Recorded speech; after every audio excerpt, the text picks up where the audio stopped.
오늘은 우리가 펼친 우리 창세기 45장 1절로 15절 말씀 중심으로 아름다운 상봉이라는 제목으로 말씀 나누기를 원합니다.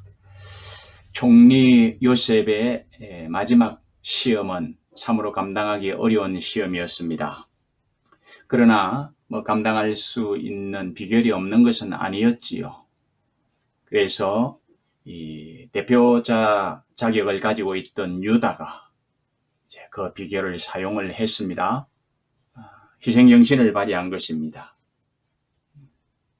그래서 베냐민을 위해서 자기가 대신 종이 되어 종살이를 하겠으니 베냐민은 놓아주고 또 다른 형제들도 아버지께로 같이 돌아갈 수 있도록 해달라고 총리에게 간청을 했던 것을 우리가 보았습니다. 이런 이야기는 참 듣는 사람들 마음 뭉클하게 하는 것 아닙니까? 이 이야기를 들었던 요셉, 그 마음이 참으로 뭉클해지지 않았겠습니까?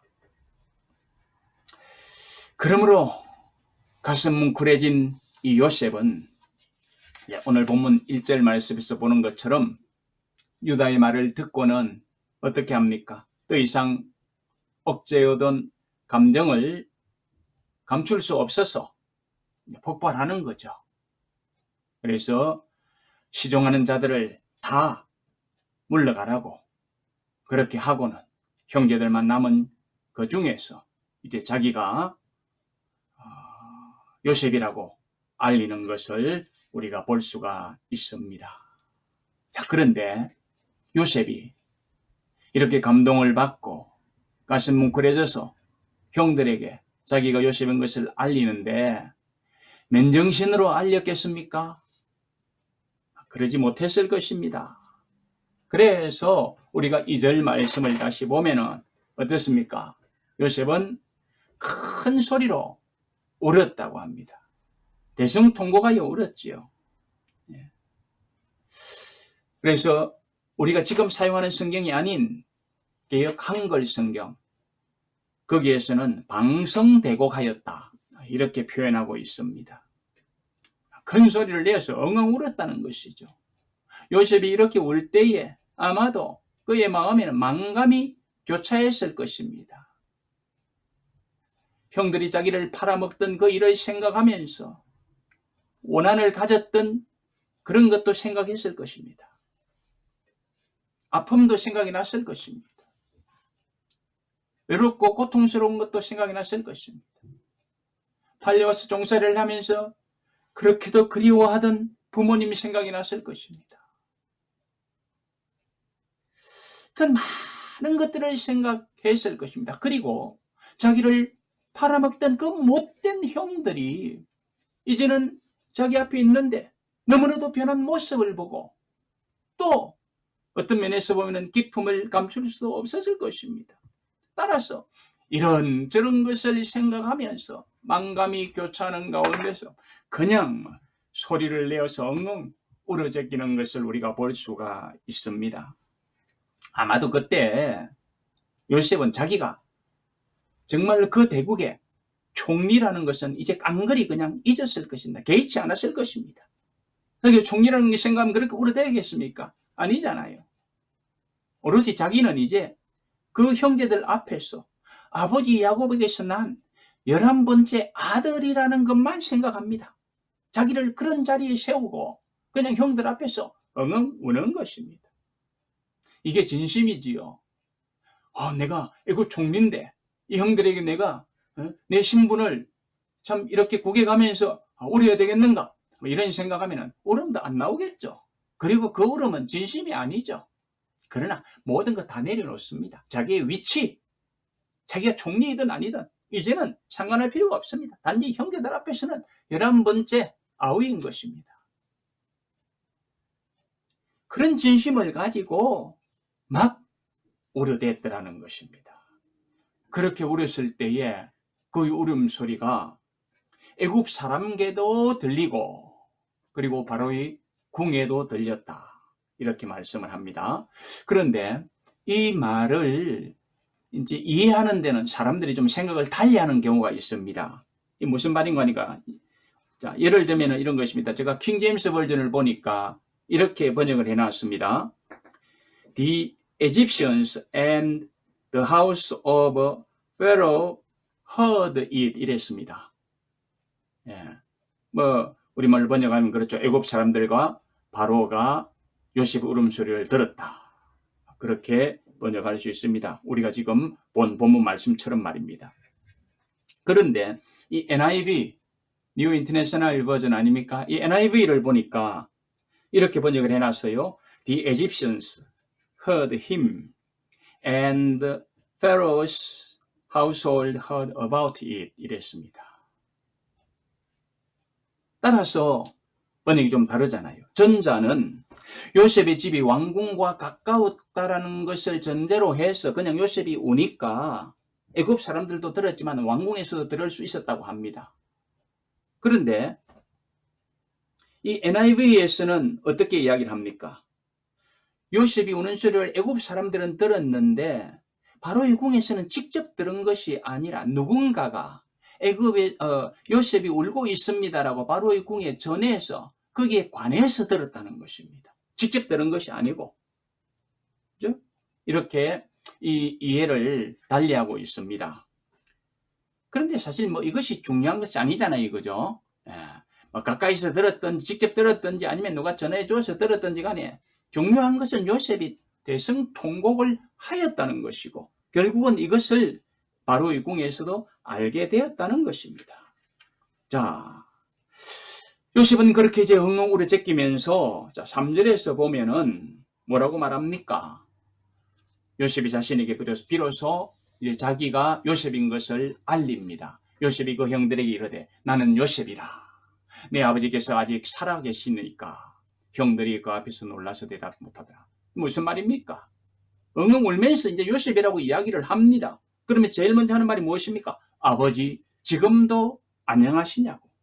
아버지의 안부부터 묻는 것을 볼 수가 있습니다. 얼마나 아버지가 그리웠겠습니까? 22년 동안 마음에 품고 살던 아버지 아닙니까? 그러니까 이제 아버지 소식부터 먼저 묻는 것입니다. 자기를 얼마나 사랑해 주었습니까? 채색옷을 입혀주면서 사랑한 아버지 아닙니까? 그래서 그 아버지의 안부를 묻는 것입니다.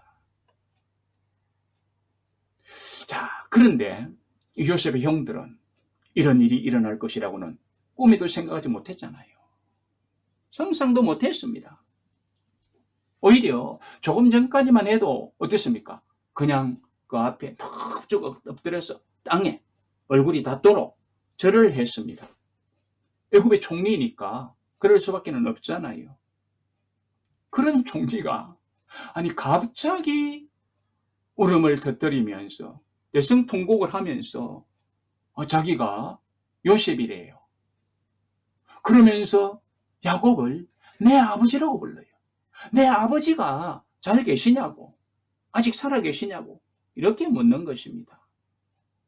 그러니까 형들의 입장에서는 어때요? 멍하죠. 이게 어찌된 영문인지 알 수가 없잖아요. 아니 벙벙합니다. 그래서 성경은 뭐라고 하니까 놀라서 아무런 말도 대답도 하지 못했다 이럽니다. 자, 그러자 또 4절을 한번 보십시다. 4절을 보면은 요셉은 형들을 가까이 오도록 부릅니다. 내게 가까이 오소서. 그리고 그들이 가까이 가니까 또 뭐라고 합니까? 나는 당신의 아우 요셉이다. 이렇게 말하면서 하나 더 붙이죠. 당신들이 애굽에서 판자라.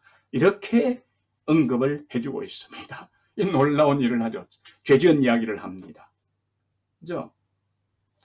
왜 자기 요셉이라고 밝히면서 자기를 팔아먹은 그 사실을 언급하는 것일까요?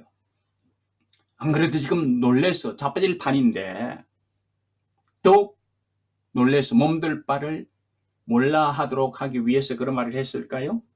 그건 아닐 것입니다. 형들에게 그런 이야기를 하는 것은 지금 이야기를 해주면 이 형들이 놀라서 지금 어쩔 줄 모르고 있잖아요. 그러니까 믿기지 않는 그런 상황이잖아요. 그렇기 때문에 그 말 해줘가지고 정말로 자기가 요셉인 것을 형들이 확신하도록 하기 위해서 그런 말을 해준 것입니다. 여러분 한번 생각해 보십시오. 아니 그 형들이 요셉을 팔아먹은 일은 누가 알겠습니까? 그 판 사람들, 그리고 팔린 사람, 그리고 그 애굽의 그 상고들, 뭐 그 사람들밖에는 모를 것입니다. 그런데 그 상고들은 거기 없고 이제 누구만 있습니까? 판자와 팔린 자만 있는 것입니다. 그것을 알 수 있는 사람들은 그 당사자들 뿐입니다. 그렇기 때문에 요셉은 그것을 이야기해서 형들에게 자기가 분명히 요셉인 것을 의심하지 않도록 해주기 위해서 지금 그런 말을 했다는 것입니다. 여러분, 그런데요, 형들의 입장에서 한번 생각해 보세요. 형들의 입장에서 생각하면 예가 다를 수가 있습니다. 아마도 요셉의 이야기를 듣고는 더욱 두려움이 크게 임했을 것입니다. 왜 그랬습니까? 이제까지 이것은 아주 비밀로 붙여왔잖아요. 아무도 몰라요. 아버지도 몰라요. 그런 판에 갑자기 자기네들이 이제 요셉을 판 일이 들통이 나버렸습니다. 그 사람이 누굽니까? 지금 애굽 총리로 있는 것입니다. 그러면서 그 사람이 옛날에 자기들이 잘못했던 그 죄를 덜추어내는 것입니다. 그러니까 형들의 몸은 그냥 후들후들 떨렸을 것입니다. 비록 그런 말을 해주는 사람이 자기의 동생이지만은 어떻습니까? 그 사람이 지금 총리잖아요. 그리고 형들은 그에게 죽을 죄를 지었잖아요. 그러니까 정말로 그들은 몸둘 바를 몰라 하면서 당황해 했을 것입니다. 그때 요셉은 뭐라고 말합니까? 그래, 왜 그때 나를 팔았어요? 이렇게 이야기하지 않았잖아요. 그죠? 그렇게 이야기 않고 5절 말씀 보면은 뭐라고 말합니까? 당신들이 나를 이곳에 팔았다고 해서 근심하지 마소서, 한탄하지 마소서. 이야, 놀라운 말입니다. 그러면서 뭐라고 말합니까? 하나님이 생명을 구원하시려고 나를 당신들보다 먼저 보냈었나이다. 이렇게 이야기하면서 병들을 안심시키는 것을 볼 수가 있습니다. 얼마나 놀라운 선언입니까? 요셉은 자신에게 일어났던 이 모든 일이 하나님의 섭리를 이루시는 일이었다고 고백을 하는 것입니다. 우리는 여기서 요셉의 신앙이 얼마나 여호와 중심의 신앙인가 하는 것을 다시 한 번 더 확인할 수가 있습니다. 자기를 죽이려고 했습니다. 자기를 팔아먹었습니다. 그래서 정말로 종살이를 하면서 원한도 가졌습니다. 그런데 이제는 어떻게 합니까? 그것 가지고 걱정하지 말라고, 한탄하지 말라고. 그러면서 뭐라고 합니까? 하나님의 섭리 이루기 위해서 한 짓입니다. 그러므로 이제 형들은 다 용서했습니다. 이 말 아닙니까? 얼마나 멋진 말입니까? 이 말 앞에 다시 형들은 가슴이 뭉클해졌을 것입니다. 오늘 말씀이 그래요.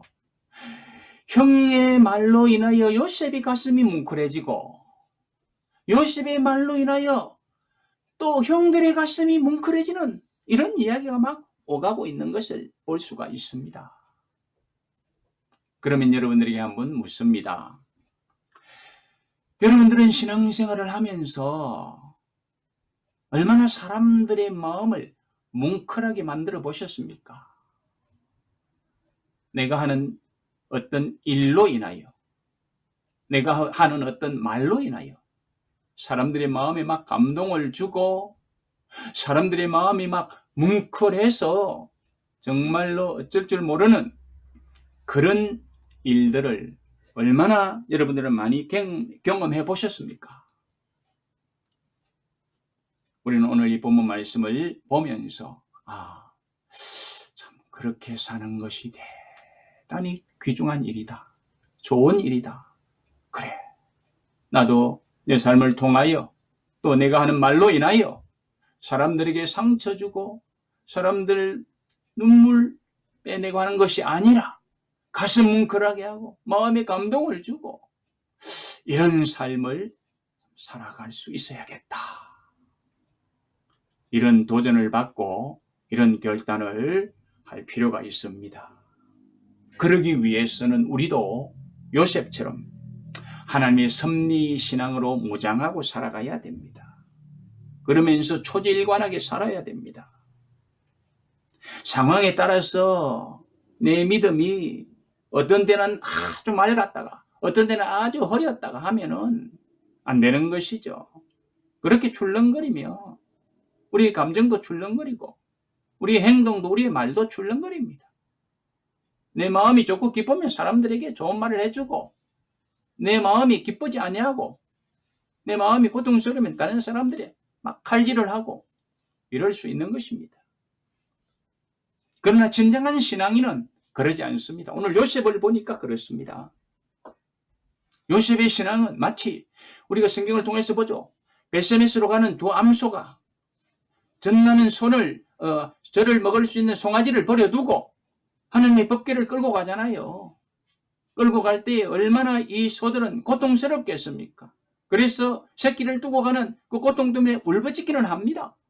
그런데 어때요? 좌우로 치우치지 않았습니다. 목적지 베세메스를 향하여 계속해서 달려갔던 것을 볼 수가 있습니다. 이런 자세가 바로 아름다운 신앙의 자세입니다. 요셉은 이런 마음을 가지고 이런 신앙을 가지고 모든 것을 품는 것입니다. 그러면서 말하는 것입니다. 그러므로 자기의 말을 듣는 이 형들에게 또 감동을 주는 것입니다. 마음이 뭉클하게 하는 것입니다. 이렇게 형들의 마음을 뭉클하게 하면서 이제 6절 말씀 보시기를 바랍니다. 뭐라고 말합니까? 이 땅에 2년 동안 흉년이 들었으나 아직 5년은 밭갈이도 못하고 추수도 못할 것입니다. 이 말씀에서 우리는 두 가지 사실을 읽어낼 수 있습니다. 하나는 요셉의 형들이 이 가나안 땅의 애굽의 곡식을 사러 온 이것이 바로 요셉과 헤어진 지 22년 만이었다라는 것을 알아낼 수 있는 키가 되는 것입니다. 그리고 또 하나는 지금 얼마나 가뭄이 심한가 하는 것을 알 수가 있습니다. 그래서 파종도 안 됩니다. 파종을 한다고 해서 수확을 할 수도 없는 것입니다. 그래서 어떻게 됩니까? 많은 사람들이 기근에 시달릴 수밖에 없는 것입니다. 그리고 심지어는 굶어 죽는 사람들도 많이 생길 수밖에 없는 것입니다. 그렇지만 요셉의 아버지 야곱, 그리고 요셉의 형제들, 그리고 그 가정에 속한 70여 명의 사람들, 이 사람들은 안전하죠. 문제가 없죠. 왜 그랬습니까? 17절 말씀 보시기 바랍니다. 거기를 보면은 하나님이 큰 구원으로 당신들의 생명을 보존하고 당신들의 후손을 세상에 두시려고 나를 당신들보다 먼저 보내셨나이다. 이렇게 요셉이 이야기하기 때문입니다. 이 말은 자신이 형들에 의해서 팔려온 것은 하나님의 섭리로 된 것이고 비록 그렇기 때문에 흉년이 들어도 여러분들의 생명, 아버지의 생명은 문제가 없을 것이라는 것입니다. 하나님이 그 생명을 보존하기 위해서 이런 역사를 이루셨다는 것입니다. 나아가서 이 말은 단지 지금 현재 가족들의 육체적인 구원만을 의미하는 것이 아니고 장차 야곱의 후손으로 오실 예수 그리스도를 통해서 인류가 구원을 얻게 되는 영적인 역사, 여기에 대한 예언이기도 한 것입니다. 왜 우리가 이렇게 이해할 수 있느냐 하면요, 여기서 말하는 후손들, 이 후손이라는 것은 일반적인 용어로서는 제라라고 합니다. 히브리어로 제라라고 하는데 여기에서는 제라라는 말을 안 쓰고 쉐리트라는 말을 썼습니다. 쉐리트라는 말은 남은 자라는 뜻입니다. 렘넌트라고 하죠. 남은 자라는 것입니다. 이 남은 자라는 의미는 성경에서는 두 가지로 우리에게 이야기해 주고 있는데, 그것은 뭐냐면은 어떠한 환난과 어떠한 어려움 중에도 결코 없어지지 않고 존재할 이스라엘이라는 이 공동체, 이것을 이야기해 주는 것입니다. 그게 남은 자입니다. 마치 상수리 나무가 배임을 받아도 그루터기에서는 다시 싹이 나서 남은 자로 선다는 것하고 똑같은 것이죠. 그리고 또 하나는 그리스도의 족보를 형성하게 될 언약으로 인침받은 하나님의 백성들을 남은 자라고 합니다. 그런 측면에서 요셉은 먼 훗날에 이루어질 일까지를 미리 내다보면서 예언적인 측면에서 지금 형들에게 이야기를 해주고 있는 것을 볼 수가 있습니다.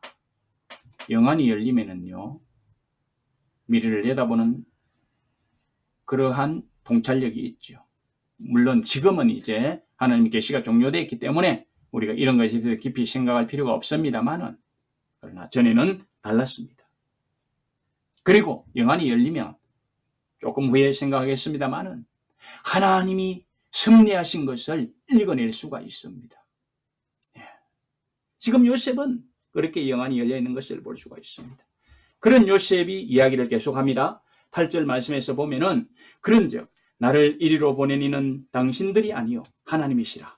하나님이 나를 바로에게 아버지로 삼으시고 그 온 집의 주로 삼으시며 애굽 온 땅의 통치자로 삼으셨나이다. 이렇게 고백하는 것을 볼 수가 있습니다.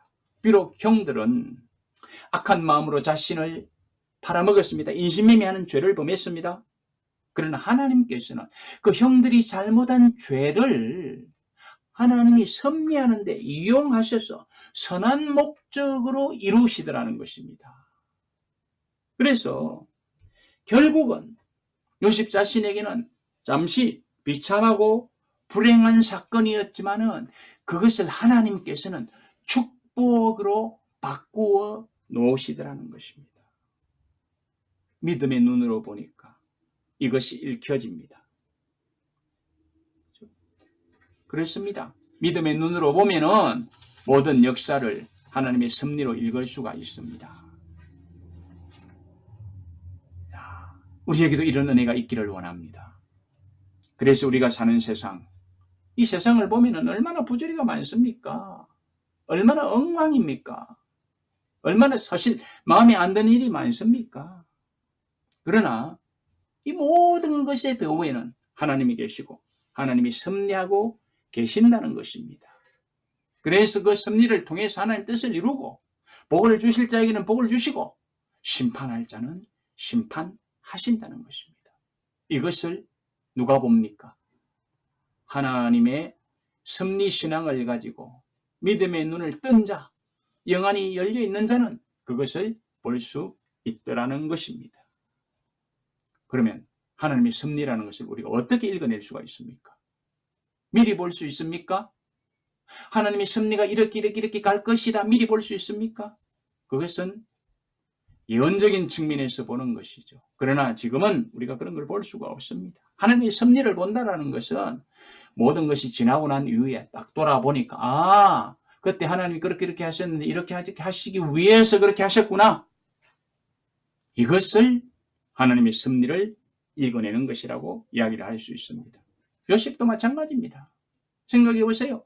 형들에게 팔릴 때 울부짖지 않습니까? 형들이 구덩이에 집어넣을 때 제발 좀 그러지 말아달라고 애글복글 했지 않습니까? 그러나 요셉에게는 힘이 없기 때문에 웅덩이에도 빠졌고 힘이 없었기 때문에 형들이 파니까 팔려서 종이 되었습니다. 그러나 지나고 보니 그 모든 것이 무엇이었습니까? 하나님의 선을 이루기 위해서. 하나님의 궁극적으로는 하나님의 계획하신 뜻을 이루기 위해서 그런 섭리를 하셨다라는 것입니다. 그러므로 우리는 하나님의 섭리 신앙을 가지고 하나님의 섭리를 읽어내기 위해서는 과정만 보면은 안 됩니다. 끝까지 가서 보려고 기다려야 되는 것입니다. 우리는 이것을 뭐라고 말합니까? 인내라고 하죠. 인내. 예. 역사 속에서 나에게 일어나는 모든 일들, 이것을 우리가 인내할 때에 하나님의 섭리를 읽어낼 수 있게 되는 것입니다. 요셉은 이제 그 위치에 서서 그 섭리를 읽고 있습니다. 그래서 형들에게 말해주는 것입니다. 그러면서 하는 말이 9절에서 보면은 당신들은 속히 아버지에게로 올라가서 아뢰기를, 아버지의 아들 요셉의 말이 하나님이 나를 애굽 전국에 주로 세우셨으니 지체 말고 내게로 내려오소서 하라고 하십니다. 속히 아버지를 가서 자기가 있는 그곳으로 모셔오라는 것입니다. 지금 아버지의 아들이 애굽의 총리가 되어 있습니다. 그러니까 빨리 가십시다. 이렇게 이야기를 하라는 것입니다. 그러면서 10절에서 보면은 아버지의 아들들과 아버지의 손자들과 아버지의 양과 소와 모든 소유가 고센 땅에 머물며 나와 가깝게 하소서, 이렇게 이야기를 합니다. 아버지를 비롯해서 조카들, 그리고 온 가족들, 그리고 모든 가축들 다 끌고 와서 고센 땅에서 머물도록 하겠다는 것입니다. 왜요? 이유는 두 가지입니다. 하나는 자기와 가깝게 머물도록 하기 위해서. 사람은 가까이 있어야 됩니다. 아무리 친한 사이라도 멀리 있으면, 그죠? 그 사람은 어떤 면에서 보면은 자꾸 멀어질 수밖에 없습니다. 그러므로 사람은 가까이 있어야 돼요. 그래서 지금 고센 땅에 있도록 하겠다는 것입니다. 그리고 또 하나의 이유가 무엇일까요? 그 이유는 이 고센 땅은요, 물이 풍부하고 목초가 많이 있는 곳입니다. 자, 이 아버지를 비롯해서 형제들은 뭐 하는 사람입니까? 목초가는 사람들이잖아요. 이 목초가는 사람들에게는 절대 필요한 것이 무엇입니까? 목초가 있어야 되죠. 그래서 이 고센 땅에서 살도록 하겠다는 것입니다. 아주 구체적으로 이야기해 주는 것이죠. 자, 그러면 고센이 어디인가 우리 지도를 한번 보십시다. 네. 자, 지금 이 야곱의 아들들이 베르세바에서 고센 땅으로 곡식을 사러 왔잖아요. 루트가 저랬습니다. 예, 그리고 지금 저기가 고센입니다. 자, 고센 땅을 다른 멜레스는 이 람세스라고도 부릅니다. 사실은 고센 땅이라고, 그 고센 땅에 이 람세스가 있었죠. 그리고 우리가 출애굽기에서 본 대로 저 람세스에서 무엇이 옵니까? 국고성을 짓죠. 그래서 비돔과 람셋을 만들게 했다. 출애굽기에서는 그렇게 이야기하는 것을 볼 수가 있습니다. 도움을 드리기 위해서 이 나일강에 대해서 잠깐 말씀을 드립니다. 보통 이 강은 어떻게 흐릅니까? 북에서 남으로 흐르죠. 보편적으로 북에서 남으로 흐릅니다. 예외의 경우가 가끔씩 있긴 하지만요. 보편적으로 높은 곳에서 낮은 곳으로 흐른다 할 적에 북에서 남으로 흐릅니다. 그런데 이 나일강은 반대입니다. 나일강은 남에서 북으로 흐릅니다. 그렇게 되어 있습니다. 자, 다음 지도를 한번 볼까요? 예, 저렇게 흐릅니다. 완전히 반대쪽으로 흐르잖아요. 남에서 북으로 흘러갑니다. 예. 자, 그러니까 이 나일강은 어디가 비옥해집니까? 저 아래쪽. 우리는 분명히 북쪽이기 때문에 위쪽이라고 해야 되는데 강을 따라서 이야기를 하니까 아래쪽. 그래서 흘러서 밑으로 내려가는 쪽이 하류 쪽이고 위가 상류 쪽이니까 이집트를 이야기할 때는 저 북쪽이 하 이집트라고 이야기를 하고 남쪽이 상 이집트라고 이야기를 합니다. 그러면 어디가 비옥하겠습니까? 당연히 하 이집트가 비옥하죠. 그리고 저 이제 하 이집트 끝부분 고센이 있는 저쪽에는 어떻습니까? 막 이제 거의 끝마간 무렵이기 때문에 삼각주가 발달해서 저기에서 물도 많고 토지도 비옥하고 농사도 잘 되고 초지도 많은 것입니다. 저곳에 가족들이 이주해서 이제 살도록 하겠다는 것입니다. 따라서 요셉은 아버지를 속히 모셔오도록 하였는데 그 이유가 무엇입니까? 자, 11절로 한번 넘어가 볼까요? 11절로 넘어가 보면은 아직도 어떻습니까? 5해가 흉년이 더 남아있다고 합니다. 그렇기 때문에 아버지를 모셔와서 아버지를 봉양하겠다는 것이죠. 왜? 거기에서 살면 살수록 어때요? 힘들죠? 먹을 것 없죠? 그리고 흉년 가운데서 먹을 것 구하려고 해도 불가능하잖아요. 그러니까 속히 아버지를 모셔와서 아버지를 모시겠다는 것입니다. 그래서 부족함이 없도록 아버지를 잘 이렇게 섬기겠다고 이야기를 하는 것입니다. 따라서 13절 말씀 보면은 당신들은 내가 애굽에서 누리는 영화와 당신들이 본 모든 것을 다 내 아버지께 아뢰고 속히 모시고 내려오소서. 이렇게 형들에게 이야기를 하는 것을 볼 수가 있습니다. 사실요, 이제 형들이 가서 요셉이 살아있다고, 그가 애굽 총리가 됐다고 이야기하면 아버지 요셉이 믿겠습니까? 그리고 실제 우리가 이제 다음에 볼 것입니다만 안 믿어요. 안 믿어요. 저와 여러분들을 잘 믿겠습니까? 믿기 힘든 일이죠. 그러니까 요셉은 그런 것을 미리 짐작하고 아버지를 어떻게 설득시킬 것인가까지를 이야기를 해주는 것을 볼 수가 있습니다. 그래서 빨리 가서 아들 요셉이 총리가 되어 있어서 지금 아버지를 모시고 오라고 하니까 아버지 빨리 내려가십시다. 이렇게 말씀을 드리라고 구체적인 아버지의 설득 방안까지 이야기를 해주는 것을 볼 수가 있습니다. 그러면서 14절에서 보면은 이제 어떻게 합니까? 베냐민 목을 끌어안고 막 우는 것을 봅니다. 오늘 요셉은 눈에 눈물이 많습니다. 그를 나릴 수밖에 없잖아요. 그래서 동생 요셉을 베냐민을 먼저 끌어안고 막 울어대는 것을 볼 수가 있습니다. 그러니까 베냐민도 어때요? 덩달아 울죠. 이제 형인 줄 알잖아요. 그죠? 정말로 어릴 때 본 22년 만에 만난 형, 먼저 끌어안고는 형을 참 이렇게 보면서 그냥 멀뚱멀뚱 있을 수 없잖아요. 사람에는 감정이라는 게 있지 않습니까? 한 사람이 진심의 눈물을 흘리며 다른 사람도 같이 눈물을 흘리게 되는 것이죠. 그래서 베냐민도 형을 따라서 울기 시작했다는 것입니다. 그러는 중에 이제 15절 말씀 보실까요? 요셉은 또 형들과 입맞추며 형들과도 막 부둥켜 안고 우는 것입니다.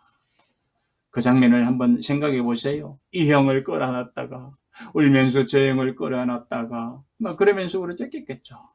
그러니까 어때요? 이 형들 모두가 다 눈물바다로 만들지 않았겠습니까? 그랬을 것입니다. 이렇게 서로 부둥켜 안고 끌고 안고 우는 중에 이제 어떤 일이 벌어집니까? 그동 안에 가졌던 이 형들의 마음의 압박감 다 물러갑니다. 눈물에는 진심이 있지 않습니까? 요셉의 진심을 압니다. 그리고 그들도 울면서 진심을 이 동생에게 보입니다. 그러면서 이제 평강을 얻습니다. 그러므로 그때부터 자연스러운 자세로서 형제들끼리 서로 대화를 할 수 있게 되었더라는 것입니다. 우리는 이 요셉과 그의 형제들이 목을 안고 우는 이 형제의 애를 보면서 다시 한번 가슴이 뭉클해짐을 느낄 수 있습니다. 정말 이런 것을 보면서 가슴 뭉클하지 않다면은 그 사람 가슴은 고장난 가슴이겠죠.